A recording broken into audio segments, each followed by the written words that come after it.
summary tables ou particle listings, vai ter tudo que tem nesse livro. Agora, por isso que a última edição que eu tenho é 2012, porque depois de um certo ponto não fazia mais sentido ficar pedindo o livro. Mas está vendo? Ó, searches. Search é procura. Certo? Então são partículas que a gente está procurando e não sabe se existe.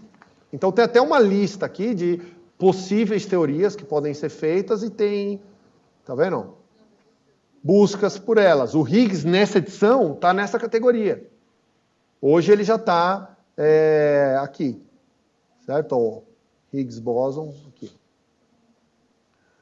Certo? Então, hoje você consegue ver isso aí aqui na internet, certo? A informação desse livro. E a última atualização é desse ano. Provavelmente sai outra em 21. Eles costumavam fazer a cada 2 anos. Hoje em dia talvez esteja mais rápido, simplesmente porque é mais fácil compilar a informação. Então vamos continuar agora nosso exercício aqui.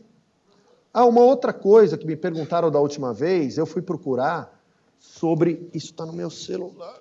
Eu achei aqui, sobre o que a gente tem de mais atual sobre a massa do fóton.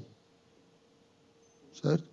Então, as medidas que a gente tem hoje colocam um limite máximo na massa do fóton. Em geral, são feitas com satélites no espaço, medindo fótons que vêm de muito longe. Porque uma das consequências observáveis de se o fóton tivesse massa seria que fótons com cores diferentes, com comprimento de onda diferentes, iam andar em velocidades diferentes. Porque a energia está fixa pela cor, pela frequência.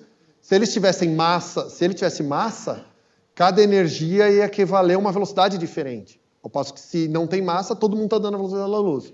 Então você olha fótons que vêm muito longe e usa alguns truques para ver se o azul está chegando antes do vermelho, mais rápido que o vermelho. E aí isso põe um limite que a massa do fóton, isso é experimental, teoricamente tem que ser 0, mas experimentalmente ela é menor que 10 a menos 17 eletronvolts. Certo? Para menos que isso a gente não conseguiu botar restrição. E aí tem umas experiências mais controversas, né, que é medida de campo magnético da galáxia, que colocaria um limite 10 a menos 27, mas isso é mais sutil. Isso depende do modelo que você tem da galáxia, de você entender bem movimentos dentro da galáxia, e o pessoal contesta um pouco. Então, quem estiver interessado, eu tenho um link legal aqui, onde eles explicam um pouco como fazer essa medida. É do site do DESE, eu posso passar depois, quem estiver interessado. Isso é uma pergunta que fizeram da outra vez, e está aí a resposta. Certo? Então, voltando nos hadrons, agora... Cadê meu... Espera só um pouquinho. Pronto, fala. E sobre as fotos das câmeras de bolha mais atuais? Eu vou mostrar. Não, nós vamos falar da câmera de bolha mais sofisticada que existe. Não é mais bolha. Sábado que vem. Certo? Sábado que vem eu vou mostrar um monte de fotos do LHC, explicar para vocês como você junta, basicamente, esses 3 experimentos que a gente falou, né?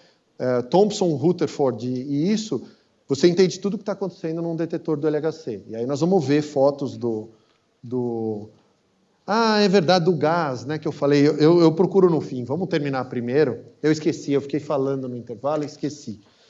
Tá bom. Então, a gente concordou que a gente quer organizar aqueles grupos ali agora por carga e estranheza. Certo? Então, eu vou montar uma tabela assim, ó. Vamos botar aqui estranheza, aqui carga,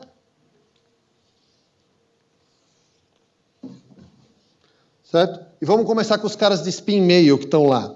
As cargas possíveis ali, se a gente olhar lá, foram -1, 0 e 1. Então, a primeira linha, nas linhas aqui eu estou organizando por carga. Certo? Para os caras de spin 1, meio só tem -1, 0 e 1. E a estranheza é 0, -1, -2. Isso aqui pode parecer um pouco estranho, mas porque é estranho mesmo. Mas Isso é uma coisa que eu falei para alguém lá no café, e é importante guardar. Isso é totalmente arbitrário, certo? Você está inventando, a estranheza é um tipo novo de carga, que você inventou, certo? Do mesmo jeito que inventaram a carga elétrica no dia que perceberam que coisas de carga igual se atraíam e coisas de carga opostas se repeliam, um cara veio e falou, eu vou falar que o elétron é menos e o próton é mais.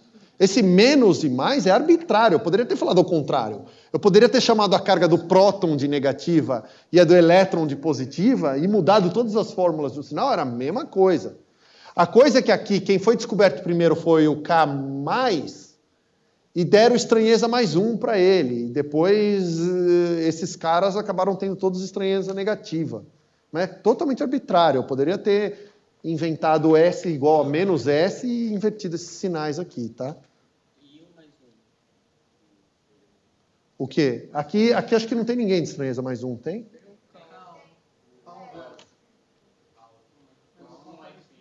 No spin meio. No spin meio acho que não tem. Spin 0 tem, mas eu estou organizando o primeiro spin meio. Eu vou ter que fazer isso para cada grupo. Né? Então aqui é só spin meio que eu estou olhando, por enquanto. Tá? Eu tenho que fazer isso para cada grupo. Agora é rápido, eu só vou olhar a propriedade de cada um deles e ir preenchendo. Então o nêutron, olha lá em cima, o nêutron tem carga 0 e estranheza 0. O próton tem carga 1, estranheza 0. Agora vou olhar os caras de estranheza menos 1, são os sigmas e o lambda, certo?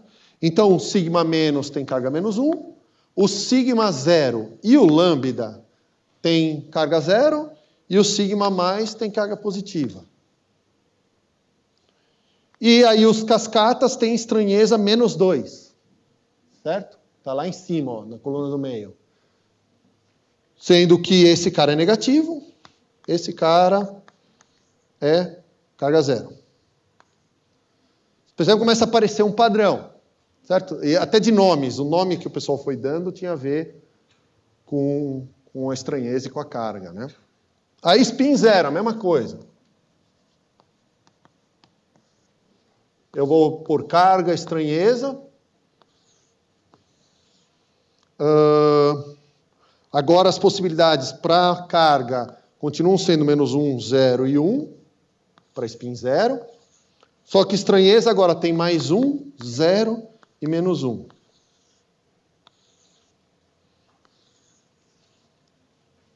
Certo? Aí eu vou olhando lá em cima. Com estranheza mais 1, tem o K1 0 e o K mais. Sem nenhuma estranheza, tem os pions, que não são estranhos. O eta e o π0 aqui no meio, tem 2 caras. E aqui tem o π mais, são os caras de estranheza 0. E de estranheza menos 1, tem o K menos e o K0 barra. Essa é a diferença entre o K0 e o K0 barra. Né? Eles têm a mesma carga, mas eles têm estranhezas opostas. Isso você vê vendo em quem o cara decai. É meio que um jogo de lógica, sabe? Aqueles que a gente fala, o cara tinha uma irmã, sabe? Tem 3 amigos, um sempre mente, o outro não mente, você vai vendo as respostas e tem que... É a mesma coisa, eles iam olhando todos os decaimentos, e aí você tem que meio que resolver um quebra-cabeça desse tipo para descobrir quanto é a estranheza do cara, vendo em quem ele decai, em quem ele não decai. A partir do momento que você sabe um pouquinho de informação, por consistência você começa a descobrir todas essas propriedades.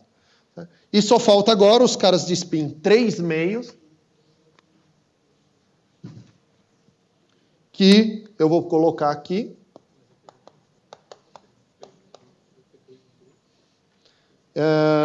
Estranheza, carga.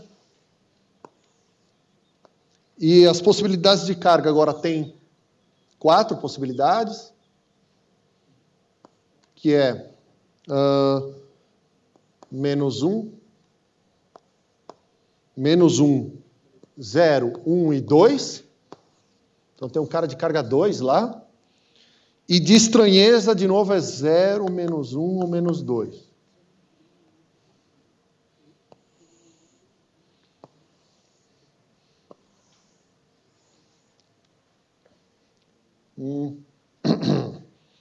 E aí é só eu copiar os caras aqui. Então, aqui tem os caras de estranheza zero são os deltas, delta menos, delta zero, delta mais e delta mais mais, que é a carga. Os caras de estranheza menos 1 são os sigmas de novo, só que agora o estrela é para indicar que ele tem spin 3/2. São muito parecidos com esses três aqui. Sigma estrela 0 e sigma estrela mais. E os caras com estranheza menos 2, de novo, são muito parecidos com esse, só que para indicar que o spin é maior, a gente deu um nome com estrela. Menos.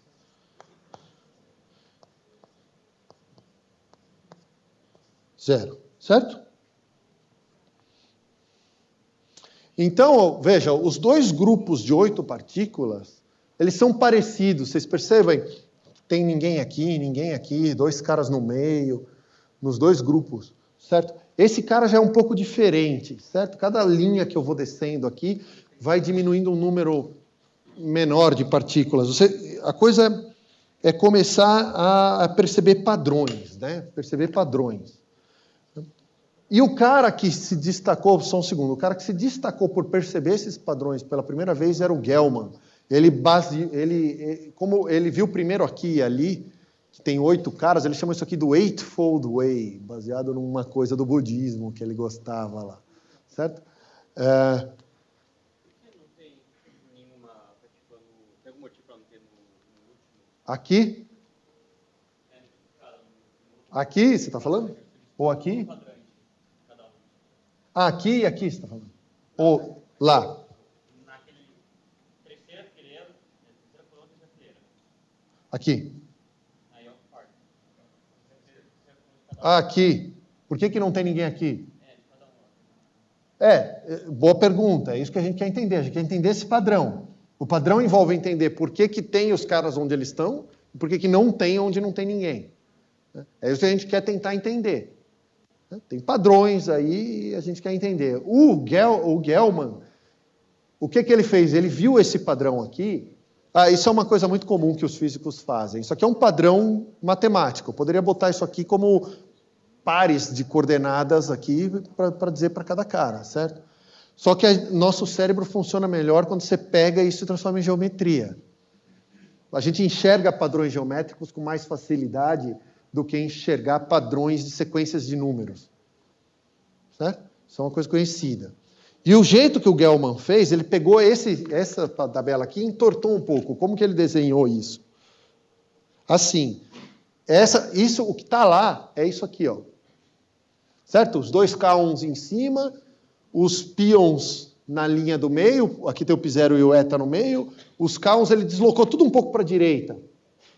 Certo? Então, cada linha continua sendo estranheza, só que a carga agora você tem que olhar enviesado, assim, para dar a mesma carga. Certo? Mas o que ele estava querendo enxergar aí? O que tem aí que é parecido com essas tabelas que a gente está desenhando aqui? É isso aí, certo? Então, como ele entortou um pouco assim, ó, a linha de carga 1 agora é uma diagonal. Certo? Esse cara tem carga 1, o cara tem carga 1, o K mais e o π mais. E ficou assim. Certo? Então, agora eu estou vendo a carga nessa diagonal para a esquerda aí, e a estranheza nas linhas. Né? Ele enxergou triângulos aí. Certo? Ele começou a ver que tinha uma coisa que sempre repetia, que era uma combinação desses 2 padrões triangulares. Outra coisa que dava para perceber, não nesse aqui, esse aqui é o octeto, que tem 8, de mesons de spin 0. Aqui é um pouco complicado olhar a massa, por razões muito complicadas, em que eu não vou entrar, mas nesse que era um caso um pouco mais simples, que é o octeto de baryons de spin meio, e aí começou a dar nome para esses caras. Ele chamou esse aqui de mesons, esse aqui de baryons, certo? Tudo isso aí é a botânica que o Pauli não gostava, e vocês não precisam guardar esses nomes, é irrelevante. Certo? O importante é que, se você vai olhando cada linha aí, parece que conforme você ia aumentando a estranheza, tinha uma certa tendência a aumentar a massa também. Né? A massa de todos os caras que têm estranheza parecida, é tudo da ordem de 1320. Você vê a massa de todos os critérios que a gente ia coordenar no começo, é o mais acochambrado, porque a massa é parecida, mas ela não é exatamente igual para os caras. Agora, tem um padrão. Ele não é muito fácil de ver, mas tem um padrão. Depois que você organiza assim, o padrão fica mais claro. Porque você não tem que arbitrariamente dizer onde você vai cortar a massa para criar grupos. Você vê que ela já está organizada e tem alguma coisa a ver com a estranheza. Né? Então, qual a explicação que ele achou para isso? Né? Qual é a ideia? Ele falou, ó, isso aí nada mais é que uma multiplicação de grupos. Aqui entra uma coisa matemática, chama teoria de grupos, que não vai dar para eu explicar para vocês, que é um negócio matemático bem avançado, né? Mas que diz como você combina simetrias, basicamente. Certo?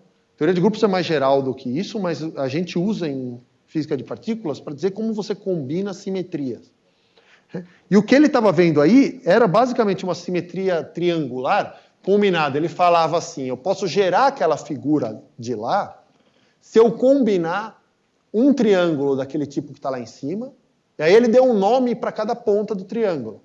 Ele falou, vou chamar aquele cara que está na ponta de lá do triângulo de quark U, o cara que está na ponta da esquerda de quark D, e o cara que está embaixo de quark estranho.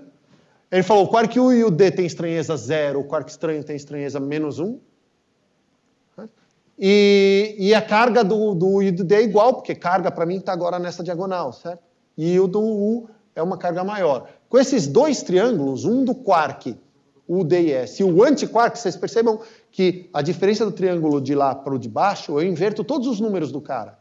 Se ele tinha carga 2/3 lá em cima, ele tem -2/3 aqui embaixo. Se ele tinha estranheza 1 lá em cima, ele tem estranheza -1 aqui. Então esse é o antitriângulo daquele lá. Certo? As massas têm que ser todas iguais, que a partícula tem a mesma massa da antipartícula dela, certo? Mas os outros números estão todos invertidos. Agora, em que sentido ele estava dizendo combinar os triângulos? Vamos tentar entender isso um pouquinho aqui na lousa. Vou deixar aquele desenho lá e eu vou mostrar para vocês como que é a versão geométrica de uma multiplicação de grupos. Certo? Então eu vou multiplicar um daqueles triângulos pelo outro. Né? Só para vocês entenderem. Dava para fazer isso na tabela também, já vou fazer na tabela. Mas foi assim que ele entendeu, então é bom vocês verem. Então tem aquele padrão lá. Como que você faz multiplicação? Então o que ele estava dizendo assim, todos aqueles mesons que estão lá são feitos de um quark e de um antiquark.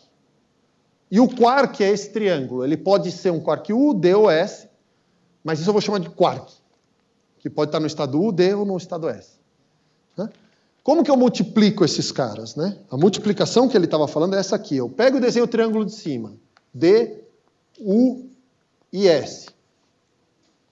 Multiplicar significa pegar o triângulo de baixo e botar ele 3 vezes aqui. Estou pegando aquele triângulo e o de baixo e botando ele aqui 3 vezes. Como numa multiplicação. Você esperaria numa multiplicação. Só que como esse objeto tem uma certa distribuição geométrica, eu ponho em 3 lugares diferentes. Então, eu vou pegar o triângulo de baixo e colocar. Então, o que acontece quando eu pego o triângulo de baixo e coloco aqui? Ó? Eu vou pôr o outro aqui e o outro aqui. Certo? O que tem nessa ponta? Tem um D, porque eu estou pegando esse triângulo aqui e multiplicando por esse D. Então, tem D, D e D. Só que, olha o triângulo de baixo. Aqui em cima é um S barra. Então, o estado que eu estou produzindo aqui é um estado combinação de D com S barra. Aqui dá DU barra e aqui dá DD barra. Aqui, US barra, certo? UD barra e U barra. E aqui, S barra, SD barra, SU barra. Aí eu posso apagar o triângulo original daqui, porque ele só atrapalha agora, certo? O que apareceu aí? Se eu usar, ele percebeu que agora, se ele dissesse que o U e o S barra tivessem exatamente as cargas que estão escritas lá, ele fez para dar certo. Certo? O que aparecer aqui? DD barra é a partícula e antipartícula, Né? Se uma tem carga menos 1/3, a outra vai ter mais 1/3. Se um tem estranheza um certo número, a outra vai ter menos aquele número, que dá sempre 0. Então, os caras que aparecem aqui no meio tem que ser neutros e de carga 0. É o π0 e o eta. Certo? E aqui, esse cara, S barra, tem estranheza 1. Certo? Mas ele tem a mesma carga do D. Então, aqui a carga total vai dar 0 e a estranheza vai dar 1. É o K0 que está lá. E ele começou a entender do que eram feitos esses hadrons. Eles eram feitos de quarks, certo? E a composição dos hadrons dependia de quais quarks eu punha lá dentro. E a estranheza nada mais era do que ter esse cara S aí. Se tinha esse quark estranho, tem estranheza. Certo? Só um segundo. Então, agora, se eu pegar e fizer aquelas linhas aqui, eu chego exatamente no que está lá em cima. Estranheza 1, estranheza 0. Pode checar aí, ver se vocês acham algum erro. Estranheza menos 1. E aqui, esses caras aqui, todos vão ter carga menos 1. Por quê? Porque esse cara tem menos 1/3. O U tem 2/3, mas como é o anti-U, é menos 2/3. Menos 1/3 menos 2/3 dá menos 1. Aqui é a mesma coisa. Porque o S e o D tem a mesma carga. Aqui tem carga 0. E aqui tem carga 1. E esse foi o jeito do Gell-Mann de entender os hadrons. Ele falou, toda essa turma eu entendo se eu falar, tem 3 partículas com aqueles números quânticos que estão ali. Faz a sua pergunta. Aonde? Aqui? Aqui? O D barra. É 0. É um 0 com a minha letra tosca.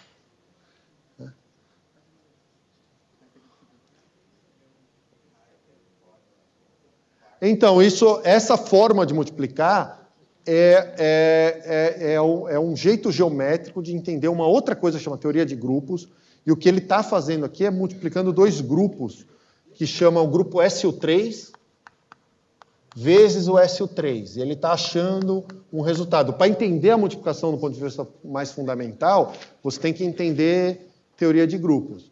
Mas a regra é essa. O resultado vai chegar exatamente o mesmo. Certo? Alguém vê algo estranho nessa imagem aqui? Manda aí. Essa coisa estranha que eu estava perguntando. Segura um pouco. Alguma outra pergunta sem ser essa dele? Que essa leva a gente para frente. A manifestação principal é que ela é conservada na força que produzia esses caras. Mas na hora que eles iam decair, ela não era. Então, a conclusão principal é que todas as partículas estranhas, sempre que você vai produzir um S, então agora a gente sabe o que está acontecendo aqui, certo? Quando eu produzo esses caras que têm estranheza, tem um quark S dentro deles. Quando você produz o S, você tem que produzir S e S barra. A força principal que produzia eles fazia sempre isso. Mas em algum momento a estranheza pode sumir, e tem uma força bem mais fraca que permite que o S vire um U, soltando o W. Esse é o papel daquele W, nós vamos chegar nisso mais para frente. Mas a força eletrofraca não preserva estranheza. A força que produzia eles é a QCD, é a força forte dos gluons. Essa preserva estranheza. Então, no começo, eles chamaram de estranho por isso. Eram partículas que eram fáceis de produzir, mas difíceis de decair. Elas viviam mais tempo do que você esperava, para o peso delas. Chamaram isso de estranho. Né? E aí inventaram uma carga que é a estranheza. Certo? Essas aqui eram mais difíceis ainda, porque elas têm 2 quark S. Então elas decaíam primeiro em outra coisa estranha, um dos quark S decaía no U, ainda aparecia alguém desses daqui, ó. E aí esse cara decaía para cima. Então a pergunta... fala. As coisas elas querem ter estranheza 0 também? A energia quer se espalhar, e o quark estranho, nós vamos ver, é mais pesado do que os outros. Tá? Isso tem a ver com o que eu falei antes. Está vendo que conforme eu vou aumentando estranho, vai aumentando o peso? Uma das coisas que está acontecendo aí é que o quark estranho é mais pesado do que o U e o D. Bastante mais pesado. Né? E aí ele quer decair. Ele é instável. O quark S não é estável. Então, ele acaba decaindo. Então, Agora, pensando em quarks, a gente consegue reconstruir essas tabelas. Infelizmente, eu apaguei a de spin meio. Eu devia ter apagado mais para lá. Mas, tudo bem. Eu consigo reconstruir essas tabelas. Ó. Então, por exemplo, a de spin 0, que ainda está aqui, ó. Agora eu posso pegar a composição de quarks que está lá e montando, né? Então, um ds barra é o K0. Está lá, ds barra, cadê meu laser aqui? É o K0. Aí vem a pergunta dele, certo? Eu tenho 3 combinações aqui no meio, certo? Era o que ele estava reclamando aqui. Eu tenho 3 combinações aqui. Mas ali no meio da figura, eu só botei 2 caras. E aí? Como é que eu explico isso? Simples, eu não tinha visto um cara. Tinha um outro cara, que é o eta-linha. Então ainda tem uma outra partícula que não estava lá nas tabelas iniciais, que tem também spin 0, carga igual a 0, estranheza igual a 0. Certo? E isso mostra como aqui entra o verdadeiro poder da ciência. Certo? Explicar as coisas que aconteceram, muita gente faz. Político é especialmente bom em pegar qualquer coisa que aconteceu e dizer isso aconteceu porque eu estou certo, essencialmente. Aí ele pega e encaixa, e aí você vê a mesma coisa que aconteceu sendo explicada por ideologias completamente diferentes, e cada um tem certeza que aquilo só aconteceu porque a ideologia dele estava certa. Isso é muito comum. Em ciência a gente faz isso também. Você pega o que aconteceu e tenta explicar com a sua teoria. Agora, tem uma outra coisa que você pode fazer. Se eu entendi mesmo, e isso aqui tudo é feito de quarks, tinha que ter 3 caras aqui. Certo? Aí você acha o cara. Agora você fez uma previsão.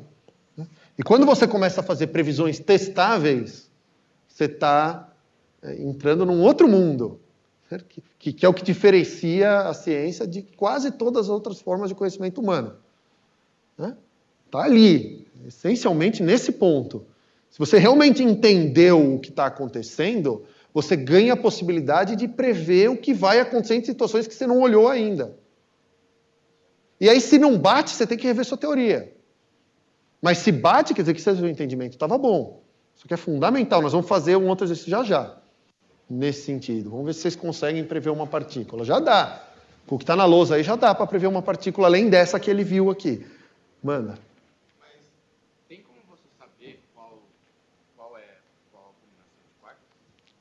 Sim, mas aí exige fazer teoria de grupos de verdade, que não é o que eu estou fazendo aqui. Então, uma das coisas que acontece que a gente não consegue ver aqui é que é o seguinte, se você olhar lá, você vai ver que para a maior parte dos caras que estão aqui fora, ó, é bem claro na tabela quem que eu tenho que atribuir, certo? O S barra é o cal, né? Mas quando eu vejo nos caras aqui do meio, o π mais, por exemplo, poderia estar em qualquer... O π0... poderia estar em qualquer lugar, ele poderia ser DD barra, ele poderia ser U barra, e ele poderia ser SS barra. Por que não botaram o π0 aqui? Porque aí você tem que fazer teoria de grupos de verdade e você descobre que o π0, na verdade, ele é uma combinação de U barra com DD barra. E isso é quântica. Esse é o gato vivo-morto. Pela primeira vez, de verdade, porque nunca vai acontecer com um gato. Não dá para você fazer um estado quântico de gato, apesar de... Isso está circulando pelo Facebook todo dia agora, que o Schrödinger botou um gato numa caixa e o gato estava vivo e morto. Não, o Schrödinger nunca pegou gato nenhum e botou em caixa nenhuma. Ele inventou, ele pensou isso, ele usou isso como um exemplo. Esse experimento nunca foi feito porque um gato não é quântico. Esse cara é quântico, de verdade. E ele é uma combinação de 2 estados quânticos. Então, isso quer dizer que se você for lá e fizer um experimento para tentar medir o π0, o que tem dentro do π0, vai ter uma probabilidade de você encontrar o U barra e vai ter uma probabilidade de você encontrar DD barra. Ele é ao mesmo tempo as duas coisas misturadas. E quando você mede, você pode medir uma ou a outra.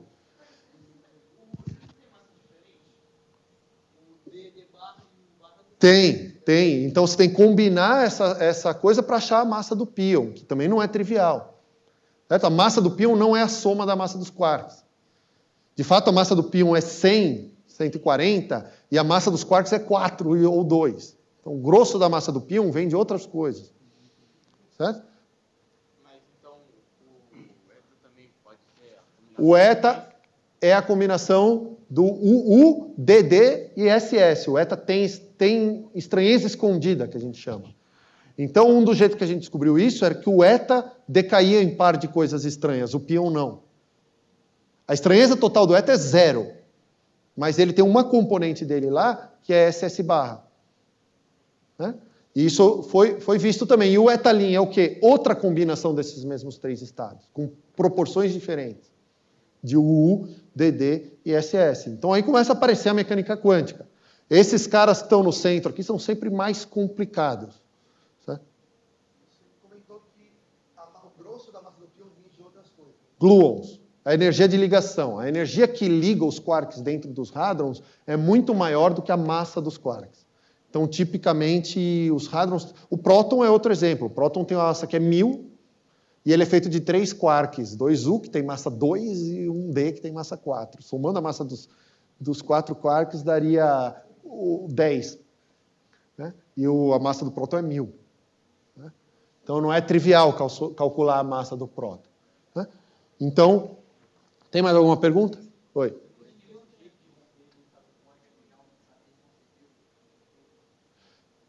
Não.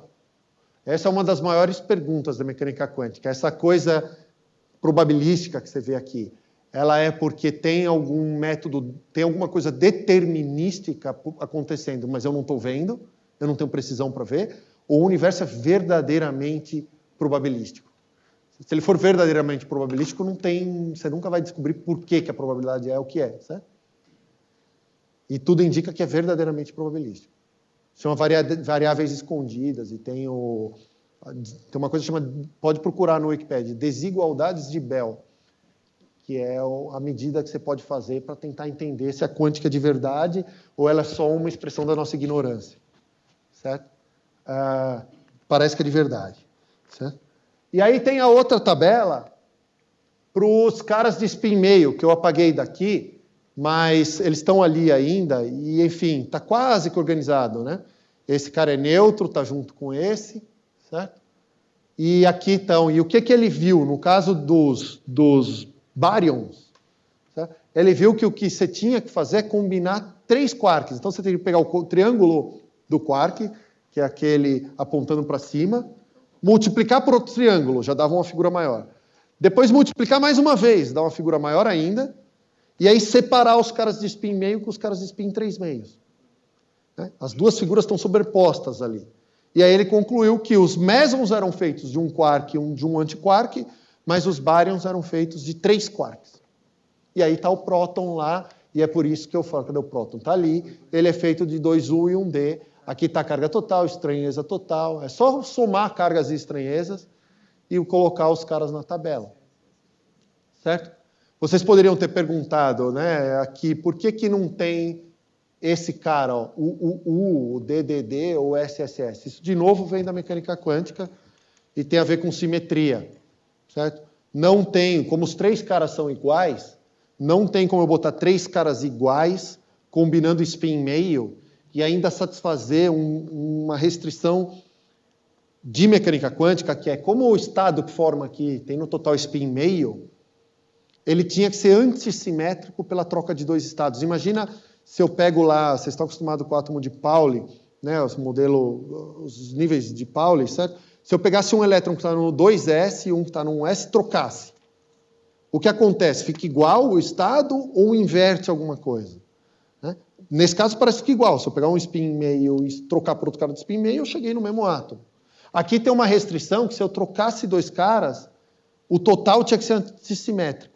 E não dá para fazer isso. Isso é mais complicado de mostrar para vocês, mas o fato é que não dá para fazer isso com 3 caras iguais. De novo, a teoria de grupos.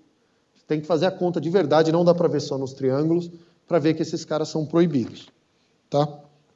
Manda. Quando você fala, por isso essa palavra simetria, o que você quer dizer é aquela nossa questão que a gente tem de algo simétrico a algo? Ou... Não, aqui De novo, é difícil explicar isso. Então, eu vou te dar a resposta honesta e aí você se vira com o que eu falar outra hora. Certo? Todo o estado quântico é descrito por uma coisa que a gente chama função de onda. Certo? Nesse caso, os estados têm uma função de onda que é uma composição da função de onda dos três componentes. A simetria que eu estou falando é quando eu pego dois componentes, eu pego um quark e o outro e troco, a função de onda muda de sinal ou não. Se ela mudar de sinal, nós temos um estado fermiônico. Se ela não mudar, eu tenho um estado bosônico. Spin meio quer dizer que esse cara é um férmion. Então a função de onda que eu construo com esses três quarks tinha que mudar de sinal quando eu troco dois deles. Mas como os três são iguais, e eles estão com spin meio total, então eu estou somando dois com spin para cima e um para baixo, não tem como eu fazer isso. Não tem como eu fazer que qualquer troca de dois que eu faça sempre inverta o sinal da função de onda. Não dá. Em alguns casos vai inverter, em outros casos não, e por isso esse estado fica sem simetria definida e não pode ser um cara de spin meio. Então tem a ver com o sinal da função de onda. Certo? Aí precisa quântica mesmo. Não tem, tem uma hora que não dá. Só dá para ir com triângulos até um certo lugar. Certo? Dali para frente, você precisa ir mais. Faltou esse cara aqui, né? De spin 3 meios. Né? Alguém olha para isso e sente algum incômodo? Aqui? Então, o Gell-Mann achou a mesma coisa. Certo? Baseado no modelo dele, ele começou a estranhar e o seguinte, né? O padrão que ele tem é esse. Né? Então, organizando os caras de novo, dele deu aquela curvadinha dele, né?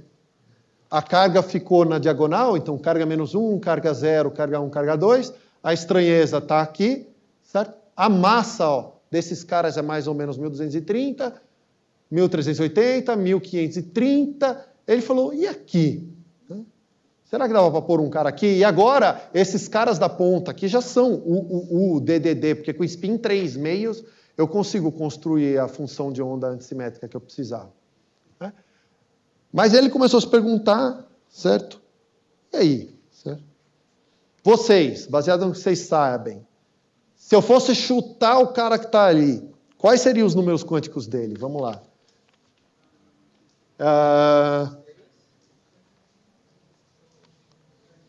Vamos lá. Só olhando naquela tabela que está lá do lado direito. Ó.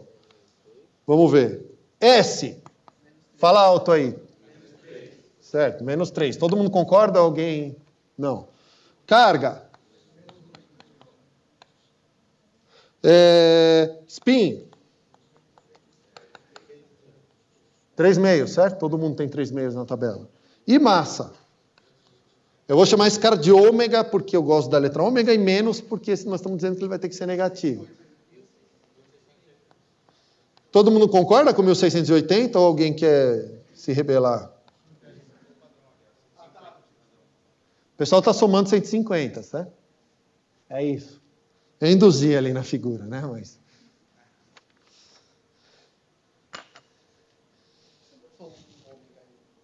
ômega é o nome que eu estou dando para ela. É a massa do ômega menos. Tinha que inventar. Nessa época, ainda estava sobrando letra grega. Hoje a gente estaria enrascado. Se isso acontecer de novo, nós vamos ter que começar a usar a letra egípcia. Vai ter uns faraós. Porque as letras gregas acabaram faz tempo, certo? Está aí a figura onde ela foi descoberta. Vocês vão levar para casa e tentar achar o ômega menos. É o exercício de casa, certo? O ômega menos está aí e deu o Nobel para esse cara. Olha as propriedades dela.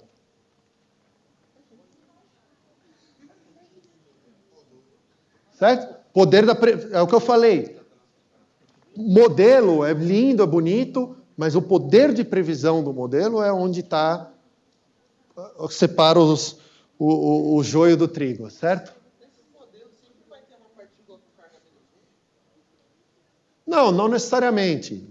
Tem porque tem um quark com carga negativa e acaba aparecendo.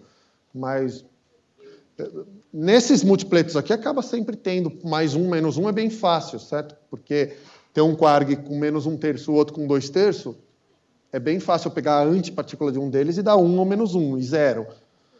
Se eu quiser ir para cargas grandes, mais 3, mais 4, ou menos 3, menos 4, eu já tenho que botar muitos quarks, aí começa a ficar difícil.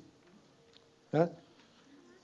Então tá aí, ó. Vocês previram uma partícula, o Gell-Mann ganhou um Nobel quando descobriram essa partícula, por causa do modelo de quarks que ele estava propondo e que estava prevendo partículas, não só essa, várias outras. Certo? Então, vocês percebam que quando você tem um modelo que funciona, você pode fazer previsões, e é aí que começa a graça, certo? É aí que... Ele fez a previsão ou ele conseguiu descobrir experimentalmente? Não, ele fez a previsão, ele não era experimental, ele era teórico. Isso é uma briga, viu? Isso é uma briga boa. Se o Nobel deveria ir para o cara, aconteceu agora com o Higgs, certo? Quem descobriu o bóson de Higgs foi o LHC. 2 experimentos do LHC. Cada experimento desse tem 2.000 físicos. Então, são 4.000 físicos envolvidos, experimentais na descoberta do Higgs. Quem ganhou o Nobel foi o Higgs, que preveu a partícula lá em 64. Quem deveria ter ganhado? Então, tem Nobel que foi para o experimental, tem Nobel que foi para teórico, e a briga é boa. A briga é boa. Eu já peguei essa briga num bar na minha frente com 2 convidados meus e ficaram bravos. Pessoas que eu convidei para um congresso aqui, saí com eles para mostrar o centro de São Paulo. Uma era experimental do Atlas, que é um desses experimentos. O outro, um teórico lá do Instituto C3. E ele falou para ela, falou, não, dessa vez o Nobel não deveria ir para experimental, porque vocês não estão fazendo nada de novo, o LHC é só uma versão maior dos experimentos anteriores, e, eu fiquei ali naquela situação desagradável, porque ela ficou brava, e aí começou uma discussão, então essa discussão é importante. Né? Quem cabe o mérito? Oi. Sim, você precisa de mais grupos, porque esses grupos que eu te mostrei aqui já estão completos. Então, aqui a pergunta era, eu não fiz a piadinha, mas quanto pleto que deveria aparecer aqui? E ele viu que era um D, na verdade estava faltando um cara, e era um D completo, né? Tem 10 caras aí, na verdade, nesse grupo. E tem grupos maiores. Daqui a pouco vai aparecer o quark charme. Aí já não é um triângulo mais que tem que multiplicar, é um tetraedro. A coisa fica tridimensional. E aí a geometria começa a te decepcionar. Olha, não consigo nem desenhar um tetraedro. Aí a geometria começa a ficar complicada, certo? Porque aí tem o eixo da charmeza, charmosidade, sei lá como é. E ninguém usa isso, mas aí é melhor fazer a conta de teoria de grupos de verdade, certo? E começa a aparecer coisas do tipo 3 vezes 3, isso aqui é 3 vezes 3 é igual a 9 barra mais 1. E essa multiplicação, essa soma não é a multiplicação, a soma que vocês conhecem. Soma e multiplicação de grupos. E, enfim, matemática dá grossa para quem gosta de matemática. São 2 perguntas. Se tem... Toda partícula tem uma antipartícula, certo? Toda partícula tem uma antipartícula, sim. Então, talvez teria outra partícula além dessa? Ômega mais? Sim. Sim. Segunda dúvida. Sim, só que se é o único jeito de construir o ômega mais, for só com 2, o ômega menos, pelas nossas conclusões aqui, ele é feito de 3 quarks estranhos, certo? Para dar estranheza menos 3. Se o único jeito que eu tiver de fazer o ômega mais for com 3 quarks anti-estranhos, ou seja, um cara feito de pura antimatéria, é mais difícil de fazer em laboratório. Certo? É mais difícil de fazer em laboratório porque nosso universo é feito de matéria e não tem antimatéria por aí. Certo? Deixa só ele fazer a dele, que ele está na fila. Começa... É isso, aí já não dá... Você teria que desenhar uma figura quadridimensional. Boa sorte. É um hipertriângulo de 4 dimensões. Certo? Não dá para desenhar. Quark charmoso, você teria mais número quântico relacionado a ele? Sim, tem de fato. Eu vou continuar. Não vou fazer com a velocidade que eu fiz isso, porque senão a gente não sai daqui esse ano. Mas tem. É a mesma ideia. A imagem para a gente fazer o negócio da lição de casa está onde mesmo? Está aqui. Show de bola. Passa aí, ó, todo mundo. Esse aqui vocês fazem Tenta fazer em casa, passa para ele ali em cima, alguém. Estica o braço aí. Ó, vai distribuindo aí. Essa aqui é a lição de casa, é basicamente essa imagem, e vocês vão descobrir o ômega menos aqui. Manda aí, ó. Vai lá. Desculpa, eu não consegui te entender. A gente tem a estranheza que vem do quark estranho. Certo. Aparece o charme, a gente tinha comentado aqui. Eu posso falar da conservação do número de charme. Certo? Eu vou generalizar isso já já. Aí vai ficar mais claro o que está acontecendo. Então, quando aparece o tal que eu volto, a gente tem que ir com uma... Em princípio, sim. Isso chama conservação de sabor. Em algum momento a gente chamou isso de sabor de quark, porque o nome foi dado baseado num queijo, lembra? E aí eu vou falar um pouco sobre conservação de sabor já já. Tá? Todo mundo satisfeito até aqui? Então essa história continuou. Agora a gente entendia por que isso aqui estava proliferando desse jeito, certo? No fundo, porque tinha alguma coisa mais fundamental que estava produzindo todos os hadrons, que são esses caras que sentem a força forte, né? E aí aqui é só para dar uma completada na tabela, é o que acontece quando eu ponho esses caras de spin meio naquela tabela que a gente tinha antes. Eles também são feitos de 3 quarks, certo? E agora dá para fazer uma combinação antissimétrica de 3 caras por causa do spin. Eles estão os 3 com o spin para cima. Então o spin agora ficou simétrico. Uma coisa que não era, tinha 2 para cima e 1 para baixo, agora ficou. E aí eu consigo construir o estado, e por isso nessa linha tem 10 caras ao invés de só 8. Certo? E aí eu fechei os caras de spin 3 meios. Deixa eu pensar o que eu queria falar na sequência. Então, por muito tempo essa história do Gell-Mann, vocês percebem que isso aqui é uma observação muito indireta dos quarks, certo? Isso aqui é muito indireto. Eu estou só dizendo, se existisse uma coisa quark, chamada quark, e se eu combinasse ela assim, assim, assim, assado, eu produziria todos esses caras.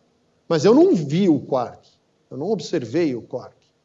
Certo? Então, por muito tempo, ficou uma discussão de se esses quarks eram só um objeto matemático que estava me explicando a simetria desses caras. Então, esses caras eram de verdade, certo? E eu estava explicando alguma simetria interna deles, usando como muleta os quarks, ou se os quarks existiam mesmo.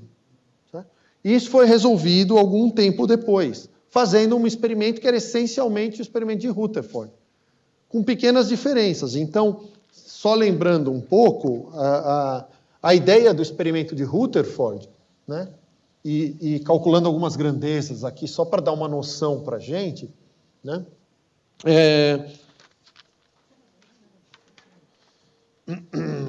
o experimento de Rutherford, basicamente, eu jogava uma partícula alfa num núcleo, eu vou indicar o núcleo aqui com Z, que é o número atômico daquele núcleo, certo? Quantos prótons tem lá?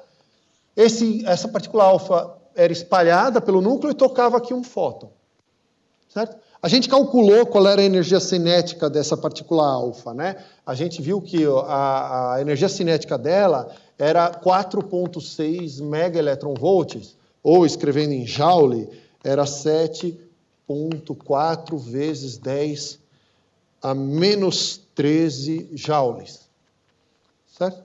Essa era a energia que tinha no experimento, porque esse cara está parado, a energia do alfa que está chegando é essa energia cinética. Como o alfa vai embora, ainda sendo alfa, ele não contribuiu à energia da massa dele, né? Ele tem uma energia que é a massa de repouso dele, mas isso não entrou na jogada, ele só trocou energia cinética aqui. E a energia que ele tem para trocar é essa, certo? Então, no caso mais extremo, quanta energia pode ter passado por esse fóton? Essa energia aí, certo? A energia que tem disponível. Isso permite, se vocês lembram bem, no fim da aula passada, eu mostrei que a energia de um fóton era proporcional à frequência do fóton. Certo? Então, sabendo que a energia que tem aqui é essa, eu consigo calcular qual é a frequência típica de um fóton trocado aí no experimento de Rutherford. Certo? É só pegar essa energia e dividir por H. Certo? H em unidades SI é 6,6 vezes 10 a menos 34.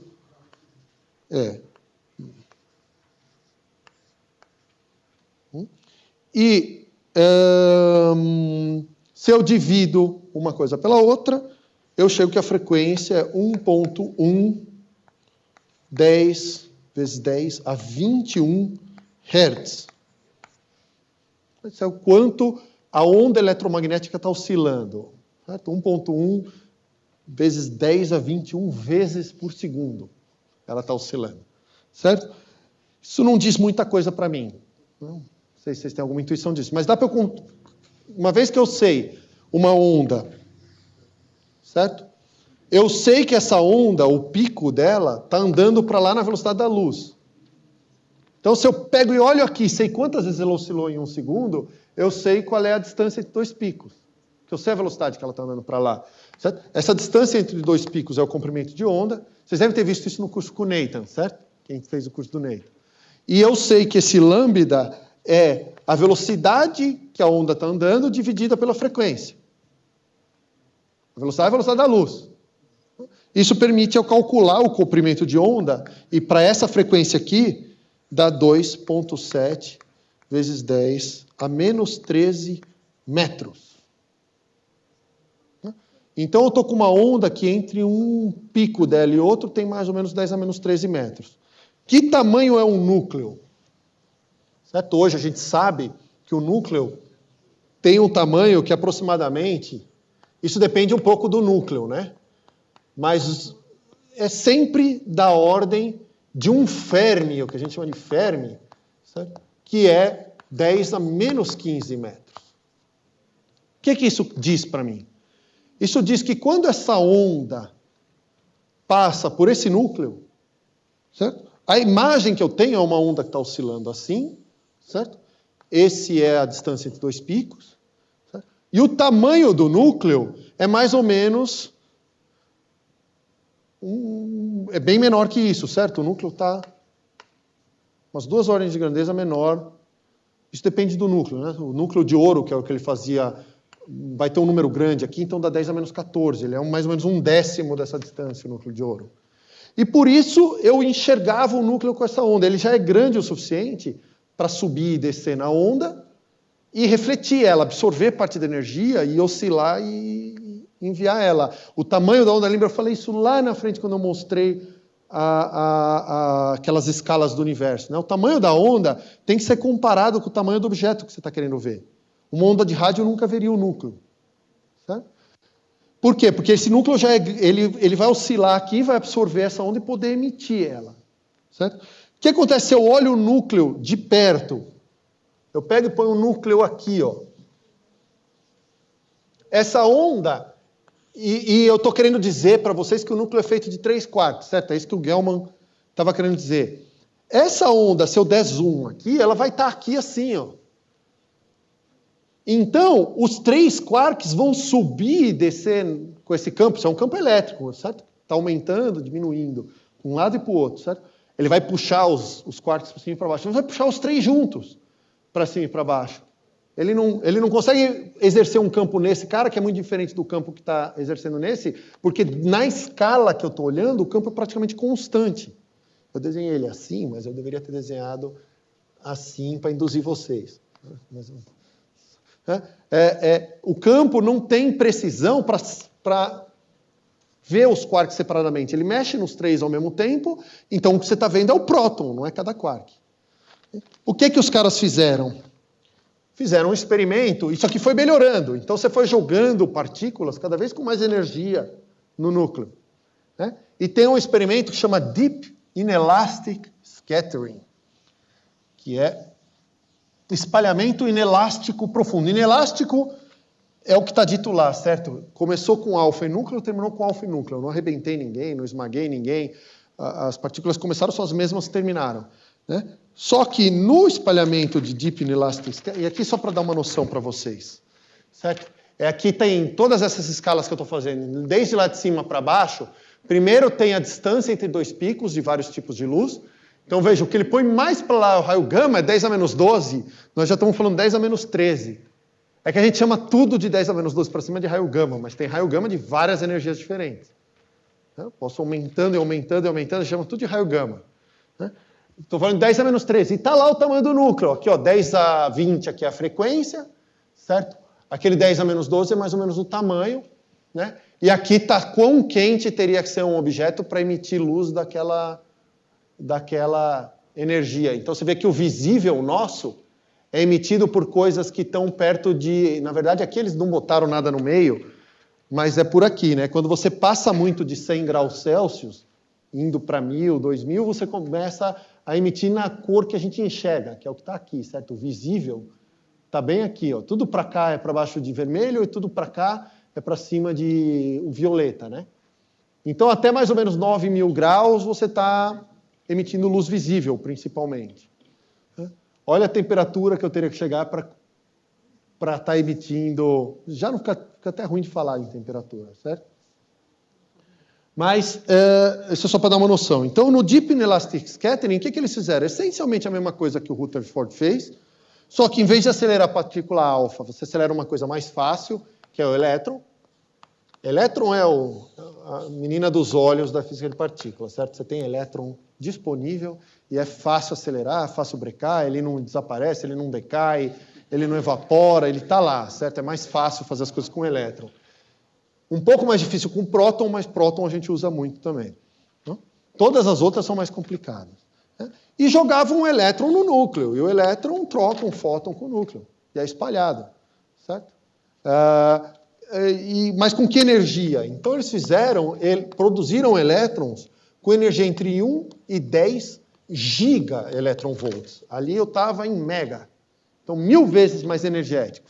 Certo? Isso aqui foi varrido, toda essa distância. Isso quer dizer que em joules, eu estava entre 2 e 20 vezes 10 a menos 10 joules.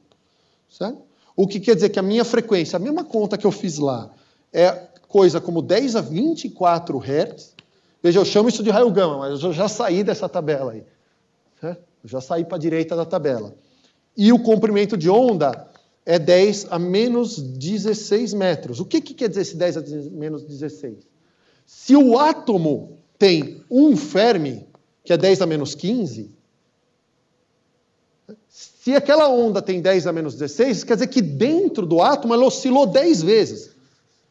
3, 4, já errei. 5, 6. Teria que ser mais apertado com isso. Teria que botar 10 picos. E aí eu estou pegando um quark, empurrando para um lado, o outro para o outro, certo? Eu estou interagindo com os quarks individualmente. Essa minha onda ela já é fina o suficiente para ver quarks. E aí os caras viram, igual o Rutherford. O Rutherford percebeu que quando ele jogava os alfas, você não estava batendo num átomo grande, você estava batendo numa coisa pequenininha de carga 1, ou de carga positiva, no caso do experimento dele, lá dentro, era um núcleo. Aqui os caras começaram a fazer esse tipo de experimento e viram que o próton não era uma coisa espalhadora sólida, mas ele era feito de 3 coisas bem pequenininhas lá dentro, 2 com carga 2/3, uma com carga menos 1/3. E aí você começou a ver os quarks e mostrar os quarks com todas as propriedades que tinha que ter para montar aquela tabela do Gell-Mann. Então, com o espalhamento, deixa eu escrever aqui, né? Vocês vão achar isso por aí como DIS, que é Deep Inelastic Scattering, né? Assim, Deep Inelastic Scattering. Certo? E aí você começou a medir as propriedades dos quarks com experimentos desse tipo. Não, o elétron, qualquer coisa carregada que eu jogasse aqui em altíssimas energias, funcionaria. O elétron é mais fácil de acelerar, eu tenho o elétron, entendeu? Tentasse fazer a mesma coisa com o Kaon, eu ia ter que botar ele num acelerador enorme para acelerar, no meio do caminho ele decai. Perdi, certo? O elétron não, o elétron e o próton têm essa vantagem de ser estáveis. Certo? Fáceis de produzir também, você arranca um elétron do átomo esfregando a mão na sua roupa. Certo? Não, ele é atraído, isso aqui é um pictórico, a curva poderia ser para cá, dá na mesma. Tanto faz. Não faz diferença nenhuma. Para o experimento do Rutherford, de fato, se a força atrativa ou repulsiva, dá o mesmo seno à quarta que eu falei na aula, dá a mesma coisa. Oi. É por isso que então a gente precisa de muito mais energia para perturbar as cordas. Quanto menor, isso aqui é um caso claro, de quanto menor a coisa que você quer ver, mais energia você vai ter que pôr. Hoje nós estamos em 14, certo? Eu falei GeV, hoje nós estamos em 14 TeV. o acelerador maior do mundo que está ligado nesse instante, está acelerando coisas a 14 TeV. A aula que vem nós vamos falar dele. Dá para ver ao vivo, dá para entrar lá e ver se a máquina está funcionando, o campo. Tem um monitor que você acessa da internet e você pode ficar lá olhando. Se a temperatura subir e for estragar o aparelho, você pode gritar. Assim. Mas todo o sistema de monitoramento do LHC está online. Você pode ir lá e ficar monitorando, se você quiser. Se você tiver muito tempo livre.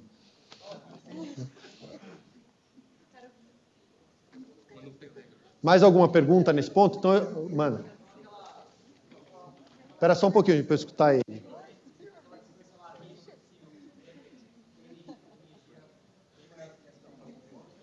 (10 a 19 gigaelectronvolts. Um command Planck. Bem maior, certo? Estamos longe.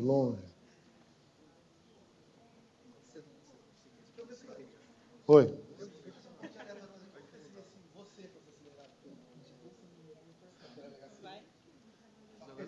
Nada, depende. Então, exercício de ficção científica, depende de como eu fosse acelerado. Se eu fosse acelerado de um jeito que não me matasse, eu não ia perceber muita coisa, na verdade. Eu não ia perceber muita coisa. Se estivesse sem ar. Se tivesse ar, eu ia pegar fogo, muito antes. Certo? Agora, supondo que não tem nada, eu estou num lugar que não tem nada, certo? Eu não ia nem perceber. Não ia perceber, o tempo ia estar passando mais devagar para mim, mas isso eu só ia saber quando eu parasse de novo e comparasse com alguém. Tem um efeito importante, que é o vácuo está sempre lá, certo? E se a minha velocidade é constante, isso não tem problema.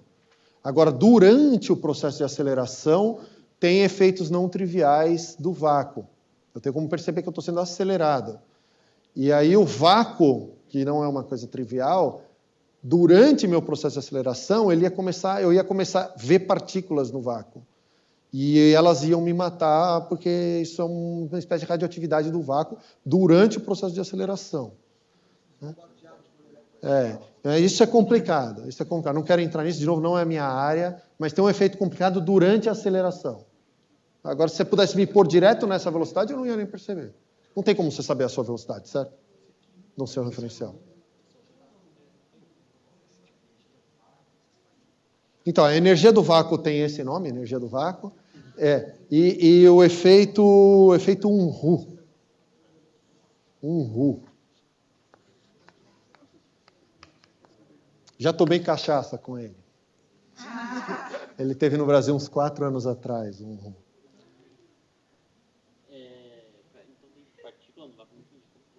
É complicado, eu não vou entrar em discutir o vácuo, mas o vácuo da mecânica quântica, em especial da teoria quântica de campos, é uma coisa complicada e eu suspeito que o que a gente acha que ele é, não é. Certo? Tem problemas sérios com o vácuo, tem coisas que indicam que a gente está entendendo o vácuo errado, então eu não quero entrar nisso. Se eu fosse levar a sério o vácuo, a energia do vácuo é tão grande que ela deveria transformar o universo inteiro num buraco negro. Então, tudo deveria colapsar, o universo deveria ser super curvo, e não é. Então, a gente não entende bem o vácuo da teoria quântica de campos. Mas a gente chega no vácuo pleno? É só tirar todas as partículas de um lugar. Se não tem nenhuma partícula lá, sim. É isso que a gente chama de vácuo. Os vácuos mais vácuo que a gente já produziu foram feitos artificialmente. Mesmo no espaço, se você vai no sistema solar ou fora do sistema solar, ainda tem alguma coisinha, uma partícula ou outra. Bem baixa a densidade, mas não é zero. Mas em laboratório, em espaços pequenos, você consegue fazer vácuos quase perfeitos. De novo, tem um limite, certo? Você só pode garantir que ali tem menos partículas do que você é capaz de ver. Certo? Você fica olhando um tempo esperando a partícula bater no seu detetor. Se depois do tempo ela não bateu, você assume que ela não está lá, mas ela pode estar presa num cantinho da cavidade fazendo assim e chama vazamento virtual, é uma coisa muito problemática com vácuo. Você tem os canos, certo? E vamos supor que esse cano é fechado, você vai fazendo vácuo, você vai tirando o ar daqui, ar daqui. Pode ficar uma molécula de ar aí, um hidrogênio batendo aqui e levar 3 dias para sair. Isso aqui funciona como um vazamento virtual, elas estão armazenadas lá, porque você está chegando num nível que você tem que tirar todas as moléculas de lá. É como um vazamento virtual, isso aqui é um problema de tecnologia de vácuo conhecido. Mas os vácuos mais perfeitos que a gente fez, que são suficientemente parecidos com o vácuo para a gente chamar de vácuo, são mais vazios do que o espaço intergaláctico. Alguma pergunta ainda nesse pedaço? Então vamos avançar só mais um pouquinho, só para terminar. Né? Então agora eu vou fazer um pouco mais rápido do que a gente veio fazendo até aqui. Né? O fato é que o pessoal estava com essas câmeras de bolha, certo? Foram sofisticando a câmera de bolha, começaram a virar os que a gente chamou de acelerador de partículas. Né? E eu vou falar mais detalhes sobre o último acelerador de partículas sábado que vem, mas o que as pessoas foram descobrindo? Né? Então, primeiro veio essa história, certo? Deixa eu apagar a luz, porque a gente vê melhor a transparência.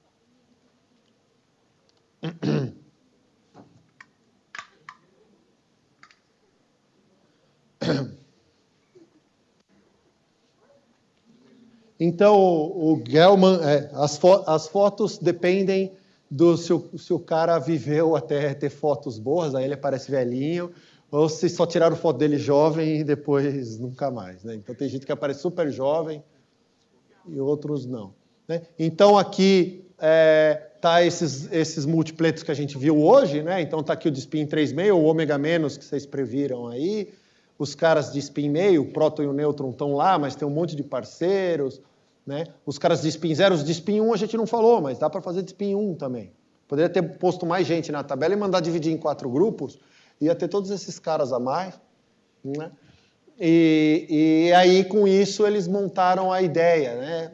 A palavra quarks veio de um poema que ele gostava, aí depois alguém percebeu que essa palavra quark também era um tipo de queijo, aí botou o nome num cara que foi descoberto depois de charme, porque era uma das variedades desse queijo, certo? Aí começa a palhaçada toda. Esses caras previram que o quark C tinha que existir por outros argumentos, por argumentos de simetria complicados que eu não vou reproduzir aqui. Mas o quark C foi previsto e foi encontrado depois hadrons que tinham uma outra propriedade, que era ter esse quark C. E a coisa da estranheza e do charme, certo? É que a força que liga os quarks, que eu vou falar dela já já, não é capaz de misturar quarks diferentes. Mas tem uma outra força, a força fraca, que pode fazer um C virar um D ou um S virar um U. Só que ela é bem mais fraca. Então, quando você produz um C, ele leva um tempo para decair. Porque ele, para decair, ele cai rapidinho no S, porque isso aqui são as famílias. Então, está começando a aparecer uma família e a segunda família. O C rapidinho pode decair no S. Mas para ir do S no U ou no D, demora, porque tem que envolver essa outra força que tem probabilidade menos de acontecer em cada instante. Certo? Então começaram a perceber isso. Né? Outra coisa que eles notaram foi essa partícula que estava na nossa tabela, está lá. Ó, né? E ela é especial pelo seguinte. Você tem uma pergunta para fazer antes de eu ir para frente.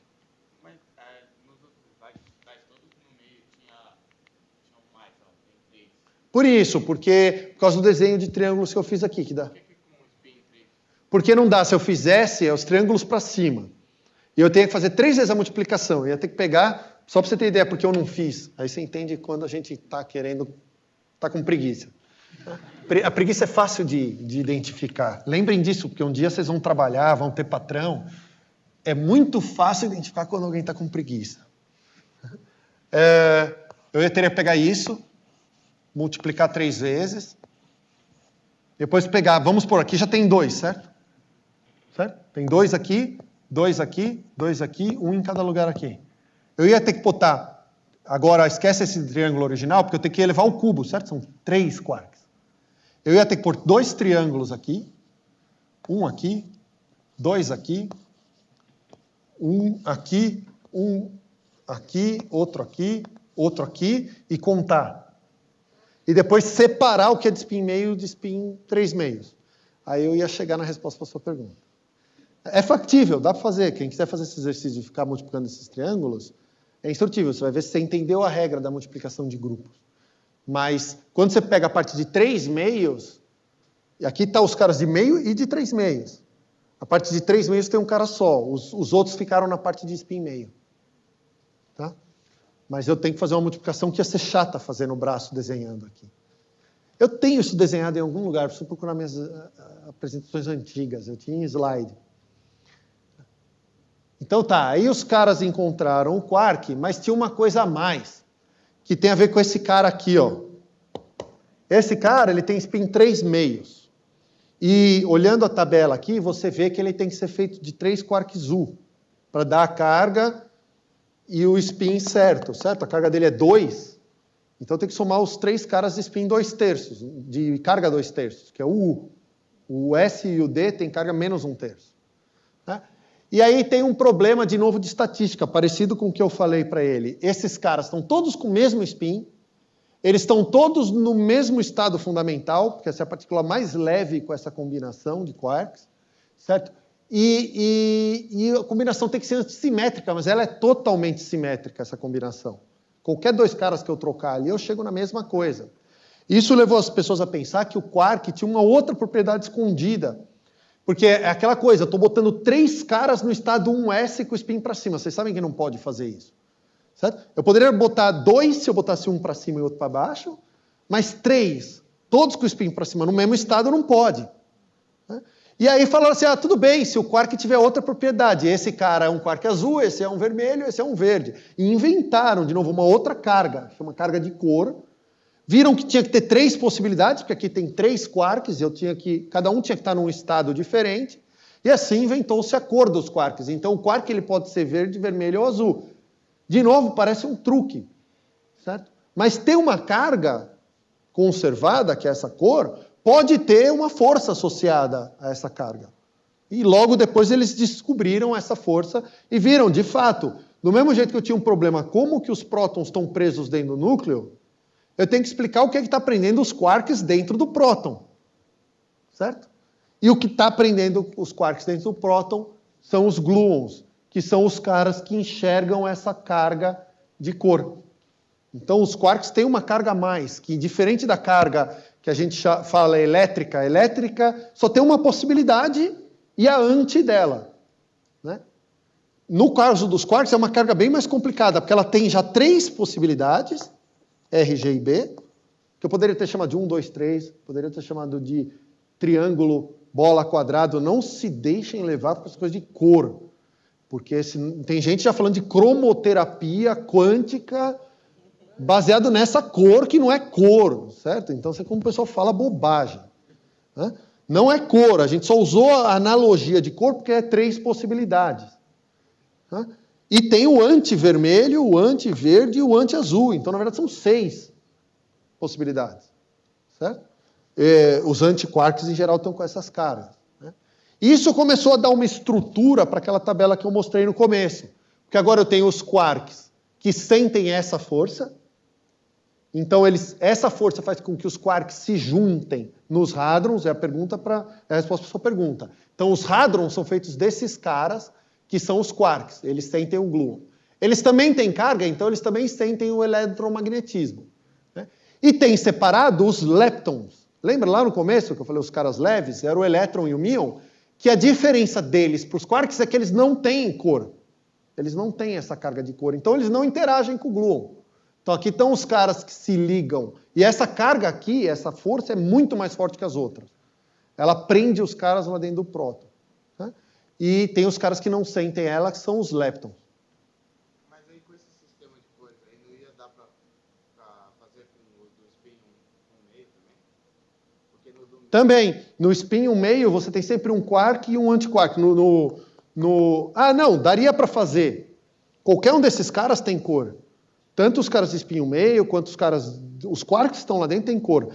Nesse caso aqui, era óbvio que precisava de cor, porque é a combinação de você ter 3 caras iguais com o spin na mesma direção. Então era óbvio que tinha que ter a cor. Nos outros não é tão óbvio. Mas lembra que na tabela de 1/2 tinha aqueles espaços vazios? Que era porque... Não ia resolver. Lá não ia resolver. Aí tem que fazer a conta da simetria para ver. Lá não ia resolver. Lá o problema é que tem 2 caras com o spin para cima e um para baixo. E eles são todos iguais. E essa combinação de spins não é nem simétrica e nem antissimétrica. Porque eu posso trocar esses 2 caras, é simétrico, só que se eu troco esse com esse, é antissimétrico. Então ela não tem simetria definida, e todo férmion tem que ter simetria definida. Lá o problema era esse, aqui não tem esse problema. É outro problema. E deixa claro que o quark tem cor. Tá? Você tinha uma pergunta? Não? E aí a gente continuou... tem uma lá. Cada quark, então, ele tem 3 tipos de carga? Seria a carga... Basicamente, o quark, ele pode estar... É como se existisse 3 quarks. Então não tem um quark U. Tem o quark U azul, o quark U verde e o quark U vermelho. A gente chama de quark U porque as interações do vermelho, do azul e do verde são todas iguais. Sim, mas que nem o quark strange. Ele tem a estranheza, aí ele tem a carga azul e aí ele tem a carga normal. E tem a carga elétrica ainda. E tem uma outra ainda que chama hipercarga, que é da força fraca. Você vê, o número de números quânticos que eu tenho que pôr para especificar quem é a partícula é bem maior do que falar só a massa e a carga dela. Todos esses números conservados, e o spin. Né? Você já começou assumindo que tinha spin meio, mas eu tenho que dizer quanto é o spin. Então, cada partícula tem uma listinha de atributos que diz quem ele é. É o RG dele. Né?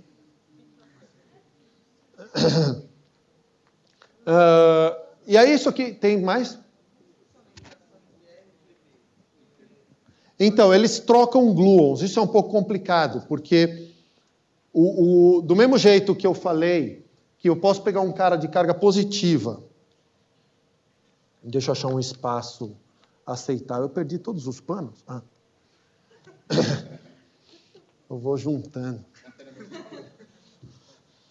Eu entro naquela fase da aula em que, em vez de escrever da esquerda pela direita, eu escrevo onde eu parei na hora que fazem a pergunta. É terrível. Mas eu falei que eu poderia pegar um cara, vamos falar agora, a gente falou isso lá no começo, o quark C, ele pode vir aqui, certo? Esse cara tem carga 2/3. Ele emite um W, ele mandou a carga dele embora. Então ele vira um S ou um D de carga menos 1/3. A carga dele mudou quando ele interagiu, a carga elétrica. Ele virou uma outra coisa, outra carga. A mesma coisa acontece com o quark. Se eu pego um quark, vamos dizer, um quark U vermelho, quando ele solta o gluon, que a gente indica assim, ele pode mandar a cor vermelha dele, ele vira verde, ele vira um U verde, mudou a carga, igual aqui, mudou a carga de 2/3 para menos 1/3, certo? Pode mudar a carga de cor também. E esse gluon, ele tem 2 cores, ele é vermelho ou antiverde. E por isso tem 8 gluons diferentes, são as combinações possíveis. Seriam 9, certo? Se eu fizer essas 3 com essas 3 e pegar todas as combinações possíveis, parece que dá 9. Mas, de novo, você entra naquele problema que tem combinações simétricas e antissimétricas. Uma delas é proibida, dá 8. 8 independentes. Então, tem 8 gluons diferentes, e quando o cara troca um gluon, ele muda de cor. Hein? Sim, porque a cor é conservada. Então, eu conservei a cor aqui. O vermelho veio para cá, veio um antiverde com o verde, tá vendo? Antiverde com verde dá nada, certo? E tem vermelho no começo e vermelho no fim. Essa carga também é conservada. Todos esses números quânticos que eu estou falando são conservados. Tá? A coisa é que essa interação do W aqui não conserva sabor, ela muda os caras de família. E essa interação fraca que faz que o cara estranho demore para decair. Bom, vai fundo. Eu poderia botar a seta nessa direção e dizer a cor desse gluon é RG barra. Ela é vermelha antiverde. Certo? Eu ponho a seta ao contrário por causa daquela convenção minha de botar anti-coisas andando para trás. Era para ser G normal, só que a seta para lá. Ou isso. Duas coisas. Primeiro, então eu poderia ter um quark, uma carga vai RG e barra, a combinação dessas cargas. Em princípio, sim, Outra coisa, as cargas, você tinha mostrado que ela é uma combinação das cargas de cor. Carga é uma combinação de cargas de cor. É por isso que a gente está fazendo tudo em função de terço, 2/3, menos 1/3, a gente teria R. Então, uma das coisas que perceberam e que não está explicado até hoje é que você nunca vê os quarks soltos. Né? Você nunca vê um quark na câmara de bolha andando sozinho. Tem 2 fatores. Cor. Nada que tem cor você vê andando por aí. Ela só existe dentro do próton. A gente chama isso de confinamento, né? E o que acontece é que o próton, por ter 3 cores, dá branco, R, G e B, por isso que a gente usa essa analogia de cor. Né? Quando você combina a cor R com a cor G com a cor B, no mesmo cara, isso dá não cor, dá branco. Não, aí essa é outra coisa. A outra coisa é que a cor e essa fracionalidade da carga dos quarks estão ligadas, de forma que, como você nunca vê um quark livre, você nunca vê carga fracionária. Só lá dentro do próton. Certo?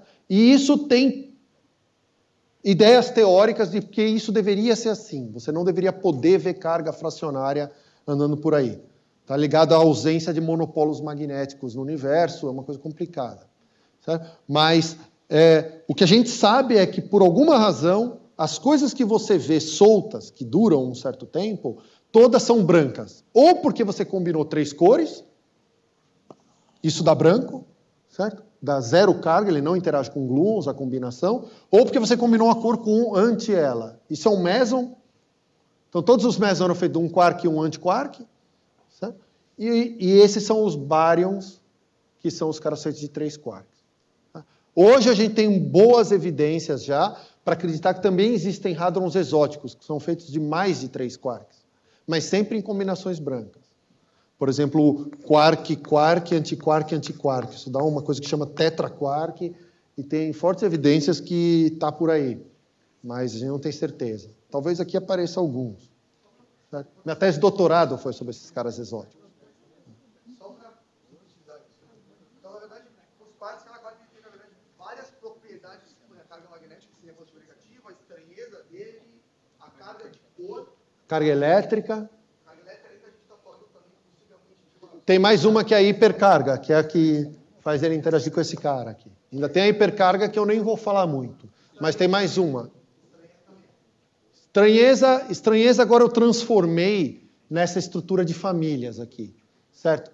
Então a gente não fala muito de estranheza, mas nem de charme, nem de bottomice, topice, que é o que vai aparecer logo depois, mas a coisa é que para mudar de família aqui, o único cara que faz a mudança de família é esses Ws aí, e o Z. Né? Aliás, o Z não, só os W. Então a gente vai chegar lá. Aí descobriram mais coisas, certo? Chamaram esses caras aqui de cima de quarks, de leptons. Né? Algum tempo depois descobriram, de novo meio que aquela sensação de quem pediu isso. Né? Não parou na segunda família, tinha um cara que é o Tau, um pouco mais pesado do que o Mion. Nesse caso, o prêmio foi para colaboração, não para o teórico. Certo?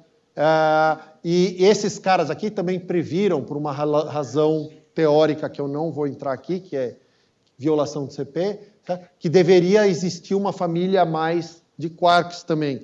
E esses caras foram descobertos logo depois, estão aí as datas. 77, 95, certo? E essas duas colaborações do acelerador, que até pouco tempo atrás era o maior, ele foi desativado em 2000 e pouco, era o Tevatron nos Estados Unidos, ficava no Fermilab. Certo? Essas duas colaborações descobriram o top em 95, lá no Fermilab. E foi completando essa tabela. Certo? Isso era até onde eu queria chegar hoje. Certo? Então, basicamente, como que esses caras são descobertos? Esses 3. Do mesmo jeito que a gente viu aqui. Foram aparecendo hadrons que tinham propriedades estranhas, e você via que tinha que ter mais um quark lá. Sempre com cor, todos eles têm que ter as mesmas 3 cores, o que dá para ver também nos experimentos, e tem 3 famílias de lepton. E apareceu essas estruturas de família do modelo padrão. Está faltando os neutrinos ainda, vou falar dos neutrinos logo, logo. Aí tem 3 também, e aí se alguém me perguntar, imagino que tem gente já pensando, mas por que 3 famílias? Não sei. Ninguém sabe. Seria ótimo saber, mas ninguém sabe. E está faltando aqui a interação fraca, que eu vou falar um pouquinho na aula que vem. Fala.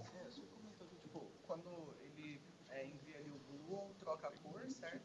Quando ele envia o W, troca o sabor, né? Quando ele emite um fóton. Não troca nada. Nem o fóton também não troca a família. Tá vendo? Os 2 caras aqui, quando sai um gluon, ele muda a cor do quark, mas é sempre o mesmo quark. No caso do fóton também, a partícula que entra, solta um fóton, ela continua sendo ela mesma. O fóton não viola nada, não mexe com a estrutura de família, nem o fóton nem o gluon. Quem faz esses caras de famílias mais altas decaínos de família menor, a interação ela é fraca, certo? Só que como ela é fraca, ela demora para acontecer. Então, os decaimentos que envolvem passar de uma família para outra demoram mais para acontecer do que os decaimentos dentro da próxima família. É assim que a gente percebeu que essa força existia num primeiro momento. Mas o fóton não decai nada? O fóton não muda nada? Não, ele não decai, ele emite. Eu já fiz aqui, ó. Certo? Não, ele pode produzir pares. Então, o fóton pode produzir quark e antiquark. Mas vai ser tudo aqui, 2/3, aqui menos 2/3. Ele não tinha carga nenhuma, o fóton. Cor, se aqui for R, vamos supor que é um quark vermelho, aqui vai ser anti-R. Se aqui o spin estiver para cima, aqui vai ter que estar para cima também, porque o spin do fóton é 1. Certo? Não é 0. Então, o fóton muda o spin. Quando eu solto um fóton, eu posso mudar o spin. Aqui, ó. Se esse cara estava com o spin meio para cima e soltou um cara de spin 1, o spin dele tem que ter mudado de direção. Momento angular. O fóton carrega momento angular. Carrega energia. Carrega momento linear, certo? Mas ele não carrega carga. E aqueles outros não carregam spin? Carregam. Todos esses caras têm spin 1. O Gluon tem spin 1. Os Ws e Zs têm spin 1 também. Você comentou, por que a gente tem 3 gerações? A gente não sabe. Então, até onde a gente sabe, poderia ter mais um vídeo que a variação está muito alta e descobrir uma 4ª geração. Poderia acontecer do nada. Poderia até bem recentemente.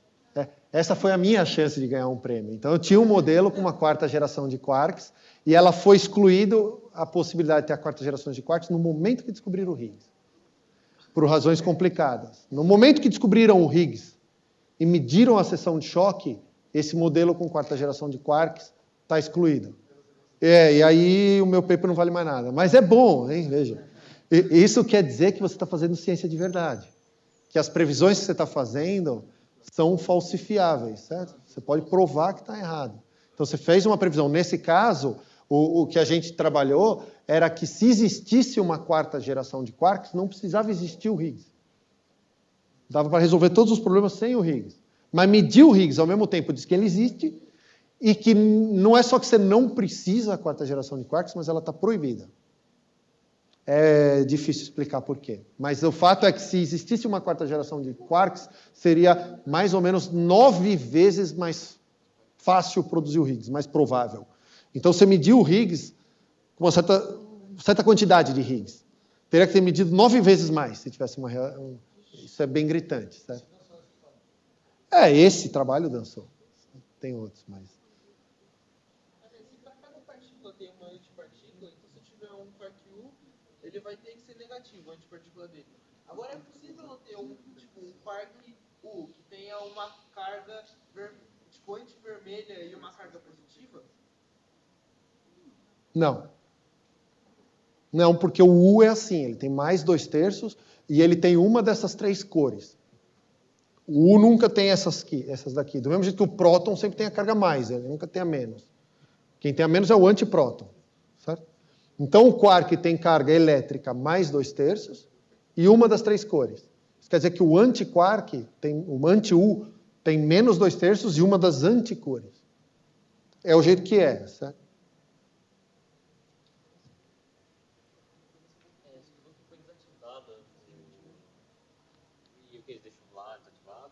Não, esse eles estão... Às vezes fica lá desativado, às vezes vira enfeite. Lembra que eu mostrei uma câmara de bolhas antiga da outra vez? Virou um enfeite lá no quintal dos caras, no jardim. No jardim desse lugar, inclusive, do Fermilab. Aquele jardim era desse lugar. Esse acelerador, eu acho que, se eu não me engano, 4 quilômetros ele tinha. Então já fica difícil usar de enfeite. Mas o que eles estão usando hoje é para acelerar elétrons. Estão montando um experimento. Eles vão acelerar elétrons para jogar num alvo. Eles não vão fazer mais efeito, essa colisão de altas energias. Eles vão baixar a energia do cara e usar esses elétrons para atingir um alvo de jeito a produzir neutrinos. Eles querem produzir neutrinos. E aí, esse experimento está sendo construído, ele vai começar a funcionar logo, logo. E tem algumas propriedades dos neutrinos, em particular, a gente quer descobrir a massa dos neutrinos e outras propriedades dos neutrinos, porque de várias formas os neutrinos são os caras aí que a gente sabe menos a respeito, né? Tem esse fato que eles passam por dentro do planeta, né? Então, eles estão com esse acelerador construído aqui, né? Eles vão jogar o feixe para produzir neutrinos, os neutrinos vão andar por dentro do planeta, e eles vão botar um outro detetor, um está numa ponta dos Estados Unidos, o outro vai ficar quase lá na ponta do México, e eles querem medir os neutrinos que passaram por dentro da Terra, porque quando o neutrino anda dentro do material, que é a Terra, ele muda um pouco as propriedades dele. Você consegue medir propriedades que ele andando só no vácuo ou em curtas distâncias você não consegue medir, né? E é isso que eles vão fazer com esse acelerador agora, esse experimento de neutrinos, que eles vão produzir os neutrinos num lugar dos Estados Unidos, deixar ele andar por dentro do planeta, uma casquinha aqui, e medir em outro lugar. E isso aqui já foi feito em outros lugares. Teve uns anos atrás um experimento na Itália, que disse que achou neutrinos andando acima da velocidade da luz. Lembra? Foi um experimento desse tipo. Que era mau contato. Era um cabo, era mau contato num cabo. É um experimento desse tipo, mas é o maior de todos. Sabe?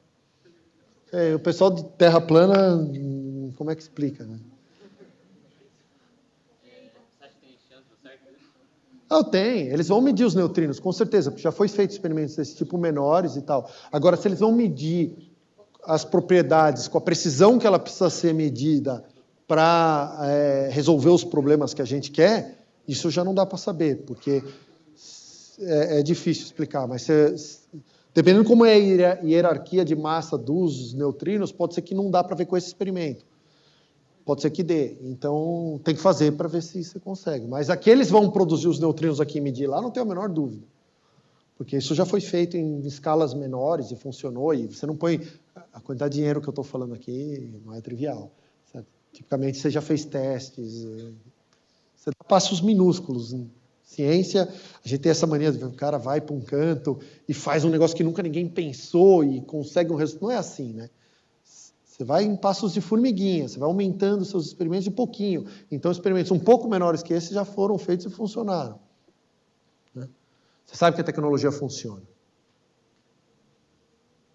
Mais nada?